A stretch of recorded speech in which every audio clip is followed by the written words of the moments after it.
Alright, what we're going to start learning about today is what we call hypothesis testing. It's also known as a test of significance or a significance test.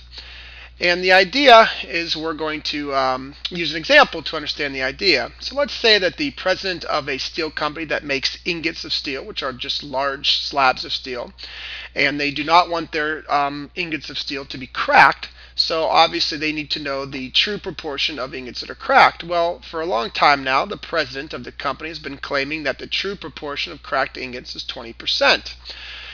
Well, since recently some scientists that he has employed are trying to lower this percentage, and they think they have a chemical that they could add to the ingots and then melt the melted steel to make the percentage lower. And after doing so, they take a completely random sample and they get a sample proportion of 30 out of 200 ingots that are cracked. Now that is only a proportion of 0.15 or 15%. So we have to make a decision now. Is the true proportion still 20%, or did we lower it? Now we're never going to claim that it is now 15% by any means. We just want to see if it has now been lowered, because that is obviously the goal. So what we do is we have to understand first and foremost that a sample is very easy to deviate. So we need a standard deviation of the sampling distribution, or the standard deviation of the sample proportion, and that is the square root of, and we're going to use the truth. Remember, this is not a standard error, this is the standard deviation, since we already think we know what the truth is. So it would be 0.20 times 0.80 all divided by this 200, and a giant square root around all of that, and we get a standard deviation of the sampling distribution of 0.0283, or approximately 3%.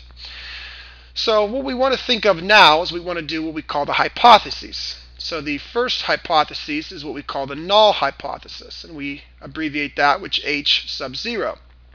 And the null hypothesis would be that the true proportion of cracked ingots is still 20%. That's what the president has claimed, and we cannot claim that that has changed. But of course, there is what we call the alternative hypothesis, which we'll abbreviate with an H sub A. And the alternative is that the scientists have truly made the true proportion lower than 20%. Again, we're not going to claim that it is now 15%. We're just claiming that it has been lowered. This just came from one sample. So let's talk about samples real quick, because we have to understand that in our sample we're anticipating 20%, because that's what we were told was true.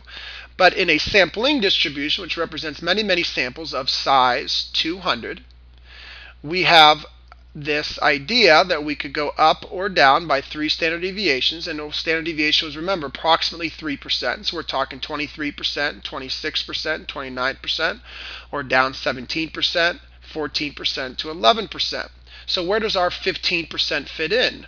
Well, remember, if this is 17% and this is 14%, the 15% that we saw has to lay somewhere right around here. So we have to figure out, is seeing 15% unusual or rare or anything special at all?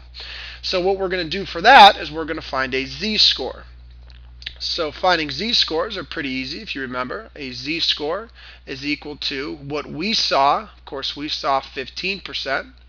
Subtract what we were supposed to see, that was the truth that we were thought or told to be true, the 20%, divided by our standard deviation of the sampling distribution of 0.0283. And this gives us a z-score of negative 1.7668. Now, talking about what we've referred to in the past as rare, this is not really rare so far. It is close to negative 2 standard deviations below the truth, but at the same time it's getting there. Remember, negative 2 or negative 1.96 is what we claimed as unusual. So what we want to do is actually find the probability of seeing this or something more extreme, and that's what we call a p-value. So a p-value is going to be the probability of seeing 15% or more extreme, and by or more extreme we mean lower than 15% for 2 reasons. One, alternative was claiming that it was lower, and the second is that we got a negative z-score here, so obviously we want to look a little below it.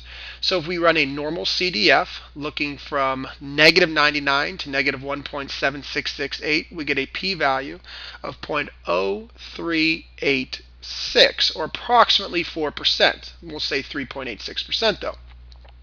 Now the idea at this point is we have to make a pretty big decision. Do we think that this 3.86% is rare or unlikely or not? Well, if it is rare or unlikely, then we would say we saw something rare or unlikely occur, or more extreme, assuming that the 20% was true. So if we saw something rare or unlikely, then we have to claim that something's wrong. We don't believe in miracles. So this 20% would probably be incorrect, and we would have to take on the alternative hypothesis, is that the true proportion actually is now lower than 20%. However, we could also determine that maybe the 3.86% is not that rare at all. Hence, we did not see anything special, and we would have to keep the 20%. Again, not saying that it's guaranteed to be true, but basically we would say we saw something totally normal happen and nothing special at all, hence we would keep this. So making that decision is extremely important, and it's also a very tough decision to make. So we have to make that decision based on what we call a significance level, or an alpha value. An alpha value is known as your significance level. There are 3 significant levels that we typically use. We use 0.10 or 10%. 0.05 or 5%, or 0.01, 1%. And these are our threshold values. Below these values would be rare, above them, not rare. So if we notice our 3.86% p-value, that would be lower than 10%. So in an alpha or a significance level of 10%, we did see something rare happen, hence we would reject the 20% and go with the alternative that it's really lower. Once again, not 15%, just lower. Also, at the 5% level, we would also end up rejecting the null hypothesis, once again because the 3.86% is below 0.05, hence rare. And if we saw something rare happen, then we have to claim that the 20% or the null was wrong. However, if we go with the significance level of 0.01 or 1%, we did not see something rare happen. 3.86% is not lower than 1%. Hence, what we would do in this case is, well, keep the null. We would fail to reject it. We would not get rid of it. Basically, we would be admitting to ourselves that we saw something happen that was not that rare. Hence, we cannot say that the null hypothesis of 20% is wrong. So what alpha level you choose is obviously certainly important, and a typical one we go with is the 5% level of significance. So if we did go with the 5% level of significance, we would say since our p-value is lower, 0.0386 is less than 0.05, what we would claim is that we saw something rare happen, we saw something unlikely happen, so we would reject the null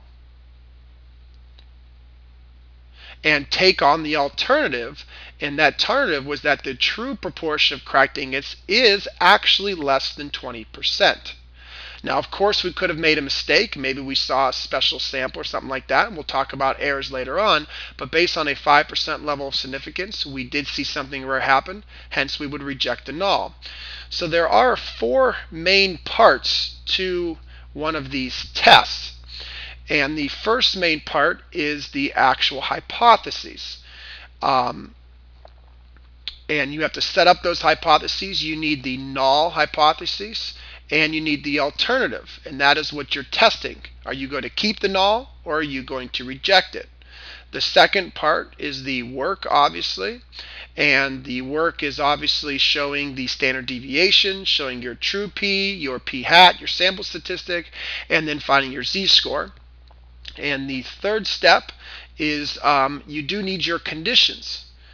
Now remember that we have to show that all of this is certainly reasonable. And our conditions when working with proportions is, of course, the first one is that the sample has to be random. The second condition is that we have to be less than 10% of the population. of all cracked ingots in this case. And the third condition is that we must have 10 successes and 10 failures. And we did have 30 cracked ingots out of 200, which would obviously be 170 that were not cracked. So we did meet the conditions. And the fourth is your conclusion. And our conclusion, based again at our level of significance of 0.05, or our alpha level, was that since we were lower than the alpha level, we would reject the null hypothesis and take on the alternative that the true percentage of cracked ingots actually has been lowered.